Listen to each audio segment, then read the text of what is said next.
Assalamualaikum warahmatullahi wabarakatuh. Kali ini Bu Maya akan menjelaskan tentang macam-macam penyerbukan. Ada penyerbukan sendiri, tetangga, silang, dan bastar. Ya, kita lihat satu-satu. Penyerbukan itu apa sih? Kita sudah pelajari ya.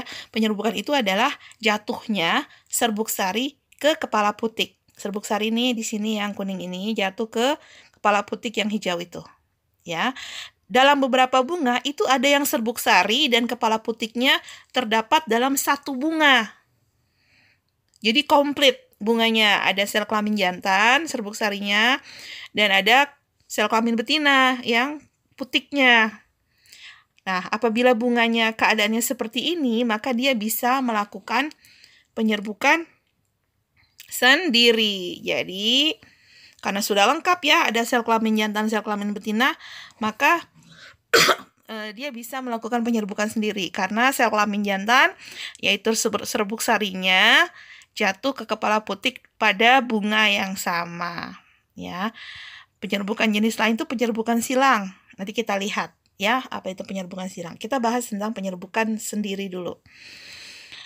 Nah, tetapi kalau benang sarinya jatuh ke kepala putik di bunganya yang berbeda itu nanti beda lagi namanya ya. Kalau masih dalam satu bunga itu namanya penyerbukan sendiri ya. Jadi ini serbuk sarinya yang kuning jatuh ke kepala putik yang hijau lalu terjadi pembuahan. Tapi kalau serbuk sarinya jatuh ke kepala putik di bunga yang berbeda tetapi masih dalam satu tanaman, maka ini disebut dengan penyerbukan tetangga ya. Jadi ketika serbuk sari jatuh ke kepala putik pada bunga yang lain tetapi masih dalam satu tanaman, maka ini disebut dengan penyerbukan tetangga. Biasanya terjadi pada bunga yang hanya memiliki satu sel kelamin. Misalnya dia bunganya hanya punya sel kelamin jantan saja, sedangkan bunga di sebelahnya punya sel kelamin betina saja.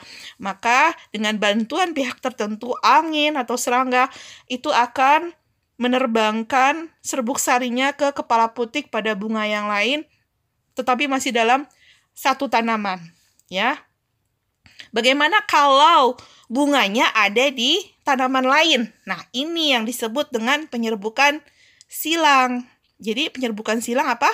Apabila serbuk sari jatuh ke kepala putik di bunga yang lain di tanaman yang lain. Nah, ini penyerbukan silang.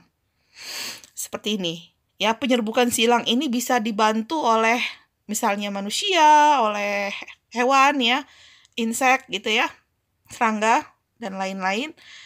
Karena ada kemungkinan bunga yang lainnya itu posisinya jauh, tidak berada di dekat bunga yang hanya memiliki putik saja atau serbuk sari saja begitu ya.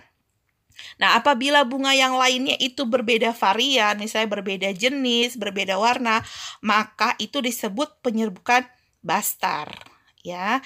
Jadi apabila penyerbukannya berada di tumbuhan yang berbeda dan berbeda variannya, maka itu disebut penyerbukan bastar.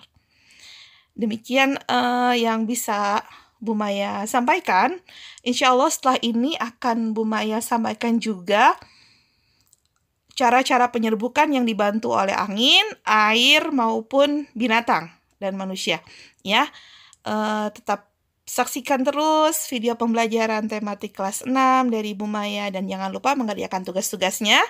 Ya, subhanakallahumma wa bihamdika asyhadu alla ilaha illa anta astaghfiruka wa atubu ilaik. Assalamualaikum warahmatullahi wabarakatuh.